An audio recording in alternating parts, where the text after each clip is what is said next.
মা হয়ে যদি ছেলে মেয়ের ছোটো ছোটো আবদারগুলো পূরণ করতে না পারি তবে আমি নিজেই ভীষণ কষ্ট পাই। অনেক দিন আগে, আজ থেকে 3-4 বছর আগে, যখন আমি ওদেরকে স্কুলে নিজে নিয়ে যাওয়া আসা করতাম, তখন বলেছিল যে মা, এখানে একটা নতুন রেস্টুরেন্ট খুলেছে, এই রেস্টুরেন্টে একদিন আসবো, ভালো ভালো খাবার খাবো। তখন থেকেই কথাটা আমার মনে লেগেছিল। তো যাই হোক, নানান কারণে কখনোই সেখানে যাওয়া হয়নি। বিশেষ করে এখানে সমস্ত খাবারের দাম এতটাই বেশি যে এটাই হচ্ছে হয়তো প্রধান কারণ ছিল না আসার। আমি মনে করি যে টাকা এখানে খরচ করব সেই টাকা বাড়ির সবাই মিলে খুব সুন্দর করে খাওয়া দাওয়া হয়ে যাবে, আর কয়েকজনকে বলতেও পারবো। তো আমরা যারা সাধারণ ঘরের, তারা কিন্তু প্রথমে এই কথাটাই ভাবি, তারপরে সবটা ভাবি। তো আমি যেহেতু মা, আমি ওর ইচ্ছেটাকেই গুরুত্ব দেব, তাই ভাবলাম যে জন্মদিনে যদি আমি ওকে ওখানে খাওয়াতে নিয়ে যাই তাহলে ওর মনটা খুশি হয়ে যাবে। এই ভেবেই আমরা চলে এলাম কল্যাণী ভূতের রাজা রেস্টুরেন্টে। এটা ছিল, দেখো, ভিতরের দিকটা এত সুন্দর করে ডেকোরেশন করা, মানে ভীষণ ভালো লাগছিলো দেখতে। আর এর আগে আমি দেখেছিলাম ইউটিউবে, অনেকেই, আমরা যেহেতু ইটিং চ্যালেঞ্জ খাওয়াগুলো দেখি সব সময়, ভালো লাগে। তাই খাবারের প্রতি ছেলে মেয়ের আর কোনো চাহিদা না থাকলেও একটু ভালো খাওয়াটা একটু ভালোবাসে খেতে। তো দেখো, এটা ম্যানেজার আরও সব একে একে লোকজন আসছিলো, আর সেদিন খুব বৃষ্টি পড়ছিল, তা একটুখানি ফাঁকা ছিল প্রথমের দিকটা। এটা হচ্ছে সামনের দিকটা, ওটা তো ভেতরের দিক ছিল, এটা হচ্ছে সামনের দিকটা। দেখো কি সুন্দরভাবে পুরোটা সাজানো গোছানো, আর ভীষণ ভালো লাগছিল দেখতে। সত্যি খাবারের জায়গাটা যদি সুন্দর হয় না, তো মনটা ভরে যায় আমার কাছে। আর আমি এই সুন্দরতাটাকে খুব, মানে, প্রাধান্য দিই, আমার ভালো লাগে। তো দেখো, সামনে যেহেতু, মানে এখন যেহেতু বর্ষাকাল, তো ইলিশের সময়, তো ওপরে দেখো ইলিশ মানে ইলিশ মাছের কাটিং করে সব ঝোলানো রয়েছে। আর দেখতে ভীষণ ভালো লাগছিলো, চারিদিক শুধু ইলিশ আর ইলিশ হয়েছিল। তো সব মিলিয়ে এখানে ধিমি একটা গান হচ্ছিল, হীরক রাজার গানগুলো, আর শান্ত পরিবেশ। কল্যাণী মানেই শান্ত পরিবেশ। তো খুব একদম চুপচাপ, বেশ সুন্দর লাগছিল। তো চলো, তোমাদেরকে তো দেখিয়ে দিলাম পুরো রেস্টুরেন্টটা ঘুরে, এবার চলো খাবারের মেনুতে যাওয়া যাক। এখানকার, আগেই তো বললাম যে এখানকার খাবারের দামগুলো একটুখানি চড়া।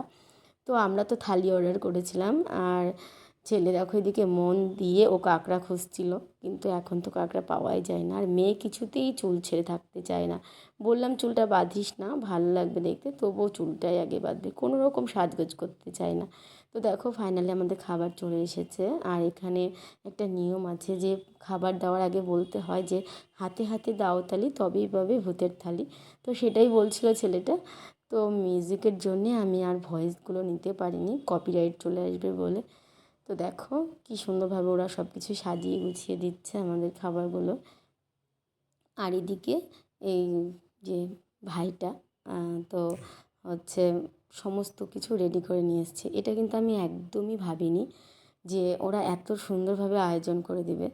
তোমরাও যারা করতে চাও, তারা কিন্তু এইভাবে, মানে সেলিব্রেট করতে চাও, তারা কিন্তু তোমরা এইভাবে চলে যেতে পারো। এখানে কিছু ভাবতে হবে না, শুধু একটু টাকা লাগবে, বাট বাকি সব ওরা করে দিবে। আর দেখো কি সুন্দর পঞ্চপ্রদীপ জ্বালিয়েছে, চন্দন বাটা, এদিকে একটা রজনীগন্ধার মালা, সঙ্গে ছিল পায়েস। তো এই ক্লিপটা, ভিডিও ক্লিপটা তো আমি এর আগে তোমাদের একটা, মানে রিলস ভিডিও আকারে ছেড়েছি, তোমরা সবাই দেখেছো। অনেক অনেক উইশ করেছো আমার মেয়েকে। তোমাদের সবাইকে অনেক অনেক ধন্যবাদ জানাই। এইভাবেই আশীর্বাদ করো তোমরা সবাই, যেন আমার মেয়ে বড় হয়ে একটা ভালো মানুষ তৈরি হতে পারে। এই আশাটাই আগে রাখবো, তারপরে বাকি আশা রাখবো। তো দেখো বাবা এরপর হচ্ছে ধান দুব্য দিয়ে একটু আশীর্বাদ দিল। এখানে কিন্তু দুব্বও ছিল, ওরা এত সুন্দর অ্যারেঞ্জ করেছিল। তো 3জন হচ্ছিল না, তো ওদেরই একজন আবার মানে আশীর্বাদ করলো। আর প্রতিবার মানে ছেলে দিদিকে আশীর্বাদ করে, কিন্তু এবছর ওর সামনে যেই খাবার পড়েছে, ও খাবারের ওপর হামলে পড়েছে। তো দেখো পাতে কী কী ছিল, মিষ্টি, এটা হচ্ছে দই, চাটনি, খাসি মাংস, ইলিশ মাছ, গলদা চিংড়ি, ভেটকি পাতুরি, আলু পটলের তরকারি, মাছের মাথা দিয়ে মুগ ডাল, আর হচ্ছে আলুর দম।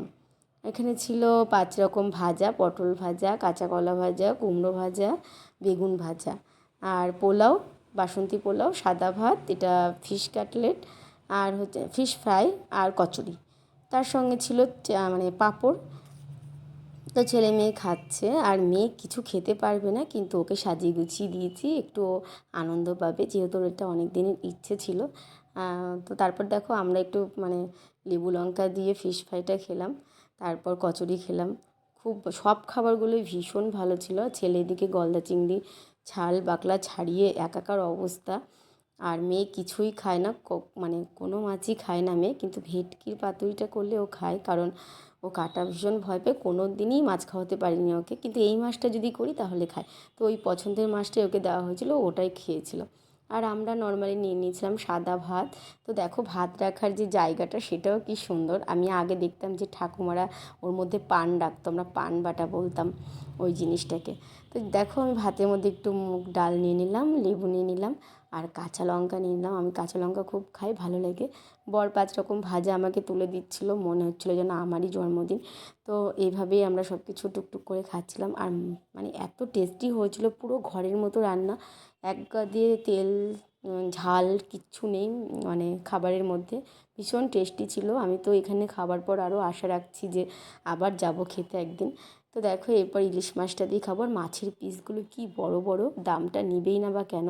ও তোমাদেরকে আর একটা কথা বলি, মেয়ের যে আমি থালাটা গোছানো সাজানো দেখলাম, ওগুলো তুমি 1500 টাকার মধ্যেই পেয়ে যাবে। ওটাই হীরক রাজার থালি, সবথেকে বড়। তারপরে কম কম আছে।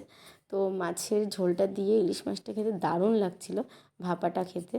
এরপর খাসির মাংস নিয়ে নিলাম 1 পিস, আর দিয়ে মেখে খাচ্ছিলাম। আর ছেলে দেখো আমাকে বাসন্তী পোলাও তুলে দিয়েছে, আর মিষ্টি টিষ্টি দিয়ে একাকার অবস্থা করে দিয়েছে, মানে ওটা মুখেই দেওয়া যাচ্ছিল না। তাই আমি সাইডে সরিয়ে রেখে দিয়েছি। থালাটা যদিও নোংরা লাগছিল, কিন্তু কী করবো, আমি কিছুতেই খেতে পারছিলাম না। আমি একটুখানি ইলিশ মাছ বাঁচিয়ে রেখেছিলাম ঝোল দিয়ে ভরিয়ে ভরিয়ে খাবো বলে। আমার ভীষণ টেস্টি লাগছিলো খেতে। তো এখন তো ইলিশের সময়, ভালো তো লাগবেই। আর শেষ পাতে ছিল চাটনি খেজুরের, এটা হচ্ছে দই ছিল, ছোটো ছোটো বাটিতে দইগুলো দিয়েছিল। তো মানে পরে ক্যামেরাটা করছিলাম, আর এক হাতে খাচ্ছিলাম এক হাতে ক্যামেরা করছিলাম, ভীষণ কষ্ট হচ্ছিল। শেষ পাতে মিষ্টি ছিল, মৌরি। তারপরে আমরা খাওয়া দাওয়া কমপ্লিট করে বেরিয়ে পড়লাম। মেয়েকে বললাম, কী রে আনন্দ পেলি? বলছে হ্যাঁ।